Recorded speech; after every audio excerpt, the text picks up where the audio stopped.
नमस्कार बच्चों, नीट 2025 के एग्जाम में सिर्फ 3 से 4 दिन बचे हुए हैं और अब मैं आपको किसी तरह का ज्ञान देने नहीं आया हूं कि आप ये पढ़ लोगे या ये चैप्टर कर लोगे या ये फॉर्मूला कर लोगे तो इतना नंबर आएगा, ये क्वेश्चन लगा लोगे तो यहीं से फंसेगा। ये सब बातें ठीक हैं और कहीं ना कहीं आपके रिवीजन के लिए बेस्ट भी थी।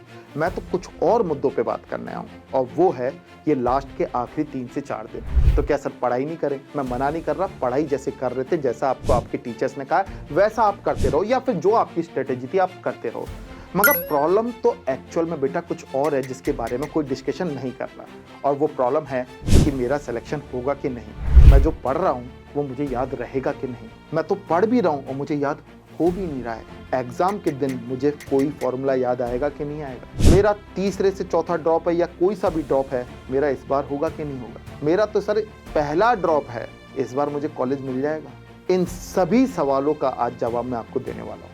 और कई भी तरह के नेगेटिव थॉट भी आपको आ रहे हों कि यार मैंने पूरी जो मेहनत करी है इसका मुझे कोई रिजल्ट मिलेगा भी क्या, मैं क्या डॉक्टर बन पाऊंगा, मेरे माँ बाप ने मेरे लिए इतनी मेहनत करी है, क्या मेरा सिलेक्शन होगा। तो मैं आपको बड़ी सिंपल सी बात बताता हूँ, अगर आपको इस तरह से फीलिंग आ रही है कि आपका सिलेक्शन होगा कि नहीं होगा, आपको अगर इस तरह की फीलिंग आ रही है कि मुझे जो भी मैंने पढ़ा है वो याद रहेगा कि नहीं रहेगा, अगर आपको इस तरह की फीलिंग आ रही है कि इस बार आपका मेडिकल कॉलेज में अच्छा सिलेक्शन होगा कि नहीं होगा, और अगर आपको इस तरह की फीलिंग आ रही है कि जिस दिन एग्जाम दोगे उस दिन कुछ याद रहेगा कि नहीं रहेगा, तो मैं आपको सिंपल सी बात बता दूं, कॉन्ग्रेचुलेशंस, आपके पास होने या सिलेक्ट होने की प्रोबेबिलिटी सबसे ज़्यादा है।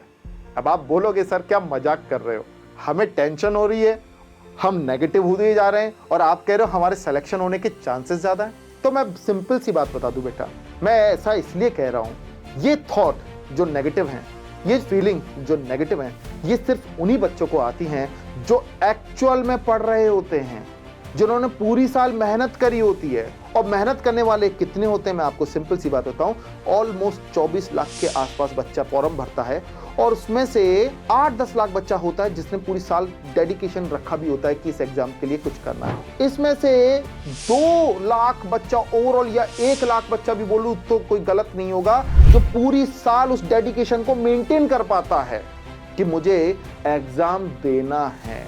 और उस एग्जाम में प्रेशर की वजह से लास्ट के 3 से 4 के दिनों में वही बच्चा छटकर 30 से 40 हजार में सेलेक्टेड गवर्नमेंट कॉलेज में चले जाता है, क्योंकि वो 1-2 लाख जो लास्ट का बचा है उससे पढ़ाने की जरूरत नहीं है, उसके पास नॉलेज है, उसके पास एक्सपीरियंस है, उसके पास प्रॉब्लम है तो थॉट प्रोसेस की, उसके साथ प्रॉब्लम है नेगेटिविटी की, और इस वजह से वो नहीं कर पाता जो पूरी साल मॉक टेस्ट में करता है। अब आप बोलोगे सर ये बात तो है मगर इसको हम पॉजिटिव कैसे करें, तो बड़ी सिंपल सी बात है यार, मैं तेरे को समझाता हूँ। अगर तुम्हें इस तरह की कभी भी फीलिंग आ रही है, किसी भी इस तरह का थॉट प्रोसेस आ रहा है, तो सिंपल सी बात है, जैसे आपको ये फील आए तो याद कर लेना क्रेजी सर ने कहा था कि भैया ये तो पॉजिटिव साइन है सिलेक्शन होने का, कि नेगेटिविटी 2 मिनट में पॉजिटिविटी में बदल जाएगी। अगर आपको भैया इस तरह का फील आ रहा है, कोशिश करो तुरंत उस जगह को छोड़कर थोड़ा आसपास कहीं चले जाओ, किसी और चीज में ध्यान कर लो, थोड़ा सा फिजिकली मूवमेंट कर लो। अब ऐसा नहीं कि दूर निकल गए चाय पीने या फिर आज घूमने निकल गए, कोटा में बच्चा बहुत चले जाता है घूमने इधर उधर, ऐसा नहीं करना है। आपको आखिरी दिनों में अपनी ग्राफिक मेमोरी भी लिमिटेड रखनी है। ऐसा नहीं कि अब आप सोचो कि मैं थोड़ा चिल करूंगा, चिल करने का मतलब ये नहीं होता बेटा कि जाके शहरों में घूमो, क्योंकि ये देखो लास्ट टाइम पे जो याद कर रहे हो ना वो सब बार बार रिकॉल होगा। पेपर में कई बार ऐसा फील आएगा कि आप कोई फॉर्मूला याद करने की कोशिश कर रहे हो और आप बोलोगे मुझे तो यार वो चीज और याद आ रही है, मुझे तो कोई गाना याद आ रहा है, मुझे तो वो उस जगह का घूमने का याद आ रहा है, मुझे तो पेपर का फॉर्मूला याद करना है। इस तरह की कंडीशन बन जाती है एग्जाम में, और जितना ज्यादा हम सोचेंगे इस बारे में कि उतना ज्यादा क्रिएट होगी। तो इन मेमोरीज को खत्म करने की कोशिश करो, लास्ट के दिनों में ना ही जाओ कहीं तो बेटर है। अपने रूम में आराम से रहो, मगर ऐसा नहीं कि अपने आप को बंद कमरे में रखो, थोड़ा फिजिकल मूवमेंट कर सकते हो, शाम को वॉक पे जाओ, कोई बात नहीं, दोस्तों से मिलो, उनसे बातें करो, उनको पॉजिटिविटी दो, उनको ज्ञान दो। अब वो बोलेंगे कि यार पॉजिटिविटी कैसे, बड़ा सिंपल सी बात है कि अगर 4-5 अगर दोस्त भी बैठ जाओगे ना, आप इनके बीच में सडन हंसना स्टार्ट कर दो, या तो वो आपको बेवकूफ समझ के हंसना स्टार्ट कर देंगे, थोड़ी देर बाद वो खुद फील करेंगे कि हम खुद बेवकूफी पे आप हंस रहे, और इसी को बोलते हैं पॉजिटिविटी को स्प्रेड करना। पॉजिटिव रहोगे तो पॉजिटिव एनवायरनमेंट क्रिएट करोगे। और अगर आप इस बारे में सोचते रहोगे कि यार मेरा होगा कि नहीं होगा, मेरा सिलेक्शन कैसे होगा, मैं आपको फिर बता रहा हूं, कितना भी सोच लेना बेटा, हर बार ऐसा लगता है कि भैया भूल रहा हूं, मगर जब पेपर देने जाएगा, अगर पूरी साल मेहनत करी है तो याद आ जाएगा। मैं लिख के दे रहा हूं, मॉक टेस्ट किए हैं तो याद आ जाएगा। अब ये भी मैं एक चीज बता देता हूं, कई बार ऐसे बच्चे भी होते हैं जिनकी पूरी साल मॉक टेस्ट में 550 से 600 तक ही स्कोर हो पाता है, उनको बड़ा टेंशन रहता है कि हमारा होगा नहीं होगा, और अगर वो कॉन्फिडेंस के साथ पेपर दे के आते हैं तो मैंने ऐसे कितने बच्चे देखे हैं जिनका पूरी साल 600 में स्कोर नहीं आया और फाइनल सिलेक्शन उनका हुआ है, उन्होंने कट ऑफ निकाली है। तो इस चीज से बिल्कुल अलग हो जाओ कि भैया क्या होगा क्या नहीं होगा। इससे भी अलावा एक और प्रेशर आता है, तुम आज तक तो कभी जिम्मेदार नहीं बने, मगर अब जिम्मेदार बनने की कोशिश करते हो। कैसे कि यार मम्मी पापा ने मेरे ऊपर बहुत खर्चा किया, मुझे पूरी साल रखा है, मैं तो अपने गांव से पहला डॉक्टर बनने जा रहा था, अपने शहर से पहला डॉक्टर बनने जा रहा था, मेरे घर वालों छोड़ो, अब तो रिश्तेदारों की थॉट प्रोसेस ऊपर आए थे कि भैया कुछ नहीं कर पाया तो क्या जवाब दूंगा, माँ बाप को क्या फेस दिखाऊंगा।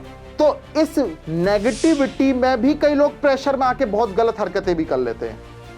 आपको मैं सिंपल सी बात एक सिंपल सी बात बताने जा रहा हूं। आपके माँ बाप ने आपको बेटा यहां पर या कहीं भी, आप या तो उनके साथ रह रहे हो या फिर कहीं दूर शहर में रह के तैयारी कर रहे हो, तो आपको अगर इस तैयारी करने के लिए भेजा है तो उन्होंने बस आपको इसके लिए सपोर्ट किया है, और ये आपकी जीवन का एक फेज है।